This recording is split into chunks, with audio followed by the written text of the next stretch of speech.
ఏదైతే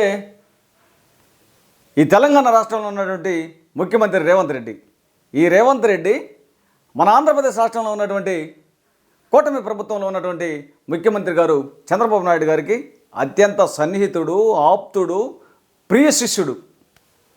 అయితే ఈ ఎస్సీ వర్గీకరణ మీద ఏదైతే ఆగస్టు 1వ తేదీన 2024 సుప్రీంకోర్టు సంచలనటువంటి తీర్పునిచ్చిందో, ఈ తీర్పును ఆధారంగా చేసుకొని రేవంత్ రెడ్డి ఏం చేశాడంటే హుటాహుటిన అసెంబ్లీలో మాట్లాడుతూ ఆర్డినెన్స్ జారీ చేసి వర్గీకరణ అమలుపరుస్తానని చెప్పటం, మంత్రివర్గ ఉప సబ్ కమిటీని వేయటం, ఆ తర్వాత 1 మ్యాన్ కమిషన్ వేయటం.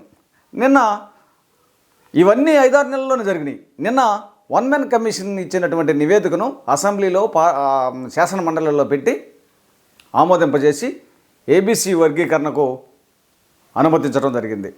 దీని మీదట రేపు ఆంధ్రప్రదేశ్ రాష్ట్రంలో 24 నుంచి శాసనసభ సమావేశాలు జరుగుతున్న నేపథ్యంలో తెలంగాణ రాష్ట్రంలో వర్గీకరణ చేశాడు కాబట్టి, ఆంధ్రప్రదేశ్ రాష్ట్రంలో మాలలు ఎక్కువగా ఉన్నారు కాబట్టి ఇక్కడ వర్గీకరణ ఎలా చేస్తాడు, వర్గీకరణ చేస్తే ఎలా చేస్తాడు, 1 మ్యాన్ కమిషన్ ఏమని నివేదిక వచ్చింది, దీని మీదట తదనంతరము మరి భవిష్యత్ కార్యక్రమాలపై 23 ఆదివారం మరి ఆంధ్రప్రదేశ్ రాష్ట్ర మాల మహానాడు ఆధ్వర్యంలో ఈ ఉమ్మడి 13 జిల్లాల్లో ఉన్నటువంటి అంటే మాల మహానాడు, మాల మహాసభ, మాల బేరీ, దళిత సంఘాల్లో, ప్రజా సంఘాల్లో పనిచేస్తున్నటువంటి మాల నాయకులు, విద్యార్థి సంఘం నాయకులు, ఉద్యోగ మాల సంఘాలు, ఆ తర్వాత అన్ని పార్టీల్లో ఉన్నటువంటి రాజకీయ మాల నాయకులు, ప్రస్తుతం కూటమి ప్రభుత్వంలో అధికార పార్టీలో ఉన్నటువంటి మా మాల ప్రజాప్రతినిధులు, శాసనసభ్యులు, శాసనమండలి సభ్యులు, ఎంపీలు, మంత్రులు, మరి కార్పొరేషన్ చైర్మన్లు, వీరందరితోటి సమాలోచనతోటి రౌండ్ టేబుల్ సమావేశం 23వ తేదీ ఆదివారం రోజున ఒంగోలులో ఆంధ్రప్రదేశ్ రాష్ట్ర మాల మహానాడు ఆధ్వర్యంలో జరగబడుతుంది.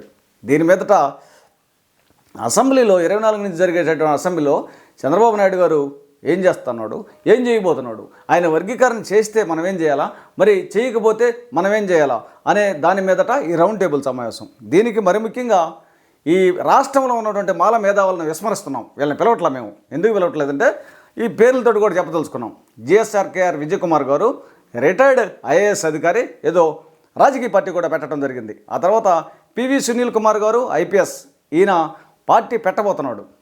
ఆ తర్వాత ఉప్పులేటి దేవిప్రసాద్ గారు, ఈయన అఖిల భారత మాల సంఘాల జేఏసీ అని పెట్టాడు, రిటైర్డ్ ఐఆర్ఎస్. ఆ తర్వాత మాజీ జడ్జి జడా శ్రవణ్ కుమార్ గారు. ఈ నలుగురు, మేము నలుగురు ఒకటైతే ఈ రాష్ట్రంలో ఉన్నటువంటి మాలలందరూ ఒకటి అవుతారు అనుకుంటున్నారు. అపోహల పాల్పడుతున్నారు వీళ్ళు. మీ నలుగురు 4 పార్టీలు పెట్టుకున్నారు, 4 పార్టీలకి అనుసంధానాలుగా ఉన్నారు.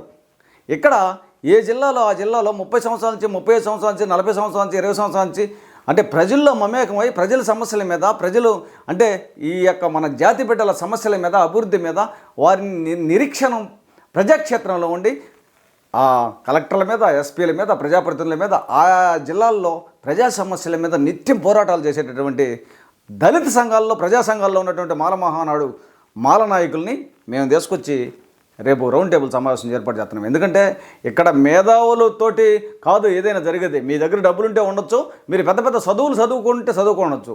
ప్రజాక్షేత్రంలో ప్రజలతోటి మమేకమై వాళ్ళ సమస్యల మీద, వారికి కావాల్సినటువంటి పరికరాల మీద అంటే నిమగ్నమై ఉంటారు. కాబట్టి ఇక్కడ ఉన్నటువంటి మాల నాయకులకి అన్నీ తెలుసు, అనుభవం ఉంటుంది వీళ్ళకి బాగా. ప్రజలకి ఇది కావాలా, వీటి మీద చట్టాలు చేస్తే బాగుపడతారు, ఇది కదా ఫర్దర్గా జరుగుతున్నటువంటి కాలానికి బట్టి అని చెప్పి వీళ్ళకే తెలుసు. ఈ 13 జిల్లాల్లో ఉన్నటువంటి మాల మహానాడు నాయకులతోటి మాల మేధావులను విస్మరించాం. మీరు ఒకటి గమనించండి, ఇక్కడ రాష్ట్ర ప్రజలు, రాష్ట్రంలో ఉన్న మాలలందరూ మొన్న ఆగస్టు 1వ తేదీన సుప్రీంకోర్టు దురదృష్టకరమైన తీర్పిస్తే దీని మీద ఈ మాల మేధావులు నేను చెప్పినటువంటి నలుగురిలో ఒక్కరన్నా కోర్టులో మరి పిటిషన్ వేశారా? వేయలా. తలా 10 రూపాయలు సందాలు వేసుకొని ఈ దళిత సంఘాల్లో ఉన్నటువంటి మాల మహానాడు, మాల మహాసభ వీళ్ళు మాత్రమే రివ్యూ పిటిషన్లు వేయటం జరిగింది. రేపు మళ్ళా వర్గీకరణ చేస్తే చంద్రబాబు నాయుడు మళ్ళా సుప్రీంకోర్టు వెళ్ళడానికి కూడా తలా 10 రూపాయలు సందాలు వేసుకొని వెళ్ళగలుగుతాం. కానీ ఈ మేధావులు అయినటువంటి పార్టీలు పెట్టినటువంటి మాలలు రారు. వీళ్ళు మేమందరం ఒకటైతే రాష్ట్రంలో ఉన్న మాలలందరూ ఒకటే అవుతారు అనుకుంటారు. అట్లా కారు కాకపోరు. మరి ముఖ్యంగా ఈ 5-6 నెలల నుంచి ఉద్యోగ సంఘాలు బయటకు వచ్చి గ్రూపులుగా పెట్టి వీళ్ళు కూడా కొంచెం తారతమ్యం ఉన్నట్టు గతంలో పనిచేస్తున్నటువంటి మాల సంఘాలని విస్మరించి వీళ్ళు మేమే రాష్ట్ర మాల ఉద్యోగుల సంఘం, జాతీయ మాల ఉద్యోగుల సంఘం అని పెట్టుకొని కుంపట్లుగా పెట్టుకొని ఈ మాలలో కొంత మరి వైరుధ్యాన్ని కూడా సృష్టించడం జరిగింది. కాబట్టి ఇక్కడ ఏం జరుగుతుందంటే, మేము మాల మేధావులను విస్మరించామని మనం మాట్లాడేటప్పుడు వసంతరావు మాట్లాడారని అంటారు. ఎట్లా మాట్లాడకుండా ఉంటాం మాల మేధావుల్ని? మేము ఈ ప్రజాక్షేత్రంలో ఉండేటటువంటి అన్ని జిల్లాల్లో ఉన్నటువంటి వారు, మాకు కార్లు 2-3 కార్లు లేవు, బిల్డింగ్లు లేవు, భవనాలు లేవు, ఆస్తులు లేవు. ఈ కరప్షన్ లేదు. కరప్షన్ లేనోళ్ళు ఎవరు, కరప్షన్ ఉన్నవాళ్ళు ఎవరు, లేకపోతే ఆస్తులు అంతస్తులు కూడగట్టుకుంటుంది ఎవరు? ఈ మాల జాతను ఉపయోగించుకొని. ఇవన్నీ ప్రజలకు తెలుసు. కాబట్టి ఉన్నమాట ఉన్నట్టు మాట్లాడతాం.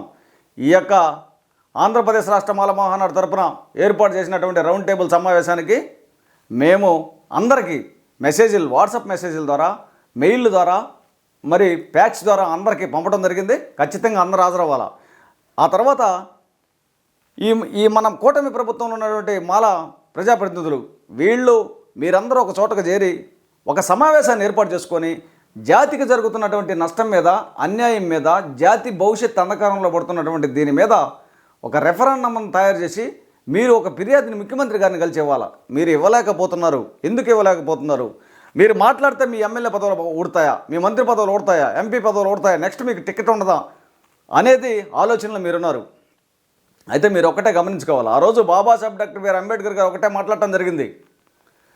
ఏదైతే నీ అవసరం నిమిత్తం నిన్ను అగ్రకులానికి చెందినటువంటి వారు నిన్ను తీసుకెళ్ళి నీ మాలపల్లిలో ఉన్నటువంటి ఇల్లును కూల్చివేసి వెళ్ళగాక నువ్వు భోగభాగ్యాలు అనుభవించడానికి నిన్ను ఎంపీగానో, ఎమ్మెల్యేగానో, మంత్రిగానో చేసి మళ్ళీ నీ టైం అయిపోయినాక నిన్ను కూలదోస్తారు. కాబట్టి నువ్వు నీ మాలపల్లిలో ఉన్నటువంటి ఇల్లుని కాల్చివేసి పబ్బాక మళ్ళా నీకు మాలపల్లె తోడుగా ఉండాలా, మాల గుండె తోడుగా ఉండాలా, మాల స్నేహితుడు, మాల తల్లి మీరందరూ తోడుగా ఉండాలా. ఖచ్చితంగా తిరిగి నీ పల్లెలోకి నువ్వు రావాలా, నీ ఇంట్లోకి నువ్వు రావాలా. కాబట్టి నీ జాతి కోసం నువ్వు చేయాల్సినటువంటి చాలా త్యాగం ఉంటుంది. ఈ యొక్క కూటమి ప్రభుత్వంలో ఉన్నటువంటి మాల ప్రజాప్రతినిధుల ఇల్లు ముట్టడి ఎలా చేయాలా, ఇల్లు లేకపోతే ఎలా ఇల్లుని నిర్బంధించాలా, వీళ్ళు మన జాతి కోసం పరితపించకపోతే, బయటకు రాకపోతే, వీళ్ళందరూ కలిసి సమావేశం ఏర్పాటు చేసుకొని ముఖ్యమంత్రి గారికి మన విన్నపాన్ని తెలియజేయకపోతే ఏం చేయాలా ఫర్దర్గా అనే దాన్ని ఈ రౌండ్ టేబుల్ సమావేశంలో తెలియజేస్తామని తెలియజేస్తున్నాను.